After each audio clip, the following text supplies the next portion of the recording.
Londres. Voici une nouvelle de très grande importance. Voici notre quart d'heure français de l'après-midi. Bienvenue dans cette nouvelle vidéo du vrai du faux. Donc, dans la vidéo précédente, nous avons laissé Hitler au Circus Crown rassemblant plus de 6000 personnes et nous allons reprendre là.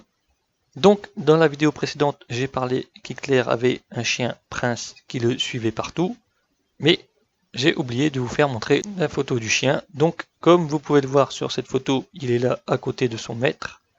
Et comme vous pouvez le constater, Hitler le prend absolument partout. Donc, le 6 février 1921, Hitler va à un rassemblement d'associations patriotiques, mais on dira qu'il y passe un mauvais moment parce qu'il n'attire pas grand monde et personne n'est vraiment intéressé à ce qu'il raconte. Le 9 février, le général Seeckt de la Reichswehr prononce à l'état-major allemand, donc comme je vous disais, le bureau des troupes, l'état-major étant interdit par le traité de Versailles, déclare que si les Alliés veulent prendre 900 officiers pour crimes de guerre, il faudrait que l'Allemagne attaque la Pologne et se mette en relation avec l'Union soviétique pour déclarer la guerre à la France et à la Grande-Bretagne. Donc ça, c'est son plan à lui, parce qu'il faut savoir que la Pologne et l'Union soviétique sont en guerre, parce que la Pologne, pour le traité de Versailles, il n'y a pas eu de définition des frontières, et justement, le problème, c'est que ça se tape dessus. Donc de ce côté-là, c'est un foutoir, et ce général veut justement profiter de ce foutoir pour s'allier avec les soviétiques si vraiment il y a un problème avec les alliés. Donc le 30 février, comme la première fois, des camions remplis de soldats distribuent des tracts dans les rues, parce que Hitler va parler au Cirque Crown. Donc bon, vu que ça a marché la première fois, ils ont tenté une deuxième fois, et cette fois-ci, ils rassemblent 6500 personnes. Donc le 4 mars 1921, la présidence américaine change, et le ministre des Affaires allemande profite pour demander aux Américains de devenir des médiateurs sur tout ce qui est question de réparation. Mais cela sera refusé. Le 3 mai, les États-Unis répondront que ils sont d'accord avec les Alliés sur la réparation et ils ne vont pas rentrer dans les affaires de l'Allemagne. Et le 4 mai, justement, le gouvernement du chancelier Constantin Fehrenbach démissionne. Il y a deux raisons à ça. Soit il ne veut pas être complice justement du traité de Versailles, parce qu'ils ont l'honneur allemand, ou soit ils ont peur d'être assassinés, parce qu'il faut savoir que tous les gens qui font des compromis avec les Alliés sont assassinés par le groupe Consul, donc peut-être aussi par peur, ils préfèrent démissionner. Parce que à quoi sert le pouvoir si on est mort? Donc le 6 et 15 mars, Hitler une nouvelle fois fait un rassemblement au Circus Crown.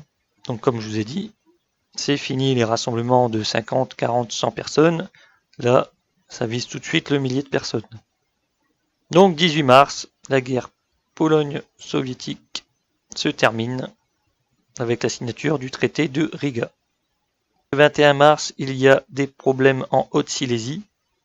Donc des groupes se rebellent parce que justement aussi sur le traité de Versailles, la Haute-Silésie devait soit appartenir à l'Allemagne ou soit à la Pologne. En sachant que la Haute-Silésie, c'est une moitié de Polonais et une moitié d'Allemands. Donc voilà, les gens qui sont sur place ne sont pas contents et il y a la révolte. Donc il y aura des insurrections polonaises et les Allemands enverront des Freikorps.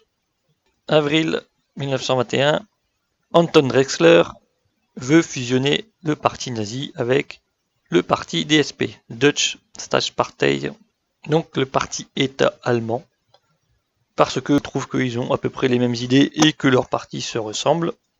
Mais il faut savoir que Hitler, une fois qu'il apprend ça, il est mécontent.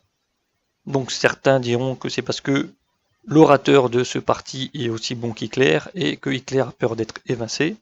Mais il faut savoir, encore une fois, que Hitler, il est payé par l'armée et c'est l'armée qui dicte la marche à suivre. Donc à savoir que Hitler, justement, il est dans le parti aussi pour être en relation avec l'armée et pour dire ce qui se passe dans le parti. Donc Drexler va faire marche arrière et suivra Hitler dans ses idées. Mais Hitler n'est pas justement contre une alliance comme ça, mais il faut qu'il retraite un peu les accords. Donc en gros, comme je disais, l'armée veut bien qu'il se passe des choses, mais pas quand elle n'est pas au courant. Donc si la personne fait des choses d'elle-même, ça ne va pas fonctionner. Donc pour le mois de mai, comme je vous ai dit, le gouvernement démissionne.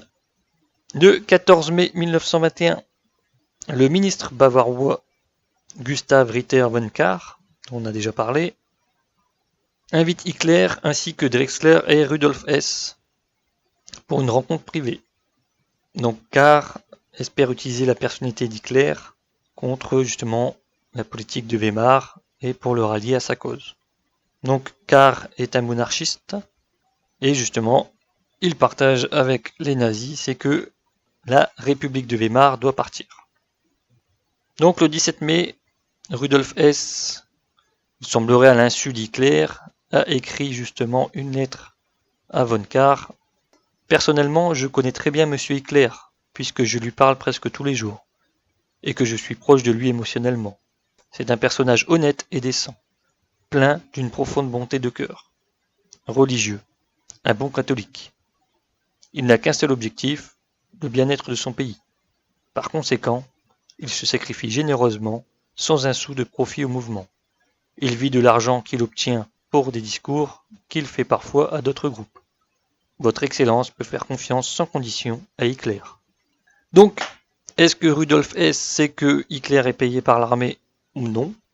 Ça, c'est une question. Peut-être que Rudolf Hess n'est pas au courant qu'Hitler, bien qu'il est sorti de l'armée, est toujours payé par l'armée. Ou est-ce que justement il ment à von Kahr? Et il dit que Hitler, c'est un bon religieux, un bon catholique.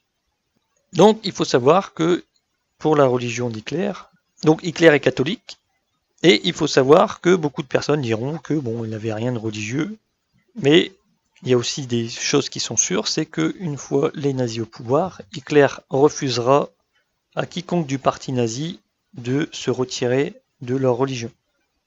Donc si quelqu'un était catholique, une fois qu'il était nazi et qu'il était au pouvoir, il devait rester catholique. Et avec toutes les cérémonies qui vont bien. S'il se mariait, baptême et tout ça, tout se faisait religieusement. Donc on pourrait croire que c'est stratégique, donc ça l'est certainement, parce que le peuple allemand est quand même religieux. Mais d'après certaines personnes, il semblerait que Hitler était vraiment religieux. Parce que justement, il a été enfant de cœur, il a eu une éducation religieuse, et il faut savoir que, comme Speer le dira, quand Hitler parlait en gros de la religion, il avait peur d'aller en enfer. Donc il avait vraiment peur que quoi qu'il dise de mal sur la religion, un jour il devra le payer devant Dieu. Et en sachant que, comme je vous disais, Hitler dans ses meetings parle toujours de Dieu ou dit Monseigneur, il y a toujours une référence à Dieu, ce qui plaît aussi au peuple allemand. Et nous savons aussi que pendant des propos de table, il dira à plusieurs reprises qu'il avait voulu devenir prêtre étant jeune. Donc nous savons aussi qu'il n'était pas vraiment hostile à la religion chrétienne, mais plus hostile envers les prêtres ou le pape. Mais religieusement parlant, les gens pouvaient faire leur religion comme ils le voulaient. Nous savons aussi que dans la SS, par exemple, qui était majoritairement protestante, il y avait une infime partie de SS qui était catholique, et il y avait aussi des aumôniers catholiques dans la SS, et ils avaient le droit de pratiquer leur culte. Si vraiment il n'y avait pas le droit, c'est vraiment qu'ils tombaient sur un officier protestant qui était contre les catholiques, et justement qui leur donnait des corvées à faire le dimanche par exemple pour pas aller à la messe. Mais il faut savoir que la plupart du temps, les consignes qui étaient signées d'Himmler en personne, comme quoi il fallait laisser les catholiques faire leur culte, étaient suivies à la lettre. Donc à partir de juin, Hitler part pour un voyage de 6 semaines à Berlin, et il est accompagné de Dietrich Eckart. Donc ils seront invités au manoir Berstein, et Hitler est présenté au comte Ernst zu Ravenslau et à son épouse, l'ancienne baronne d'Allemont. Et il est présenté aussi au chef des Freikorps, Walter Stein. Donc comme il est logé au manoir Berstein, Hitler rencontrera Hélène Berstein, l'épouse de Edwin Berstein, qui est avec sa famille dans tout ce qui est fabrication de pianos mais de piano haut de gamme pour les grands musiciens. Donc, je vais faire un hors-série sur ces Bechstein, parce qu'ils jouent un rôle aussi important dans le début de la carrière d'Hicler, donc j'y reviendrai. Et Hicler rencontrera aussi Emil Ganser, qui est un haut dirigeant de la société Siemens et Asch. Donc ce Emil Ganser emmènera Hicler dans différents clubs d'officiers et le présenta à toutes des personnes, on dira, haut placées dans la société. Donc la plupart des officiers militaires donc, ne verront en Hicler qu'un Gefreiter et ils ne seront pas intéressés par son programme. Une des seules personnes intéressées par son programme est l'amiral Ludwig von Schröder, qui a gagné pendant la Première Guerre mondiale une croix pour le mérite avec feuille de chêne.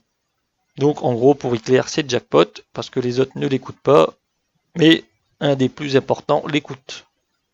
Donc ce qui, comme vous le savez, Hitler est chef de propagande, peut être un bon symbole pour le parti. Donc Gottfried Feder dira que l'approche d'Hitler est défectueuse parce que justement c'est un parti ouvrier et le fait que Hitler cherche dans les gros industriels et les grosses têtes, ça ne peut pas fonctionner. Donc Anton Drexler, lui, prendra le parti d'Hitler et en ce mois de juin, le NSDAP atteint 3000 membres. Donc voilà, cette vidéo est terminée. J'espère que vous avez appris des choses et je vous souhaite une bonne journée.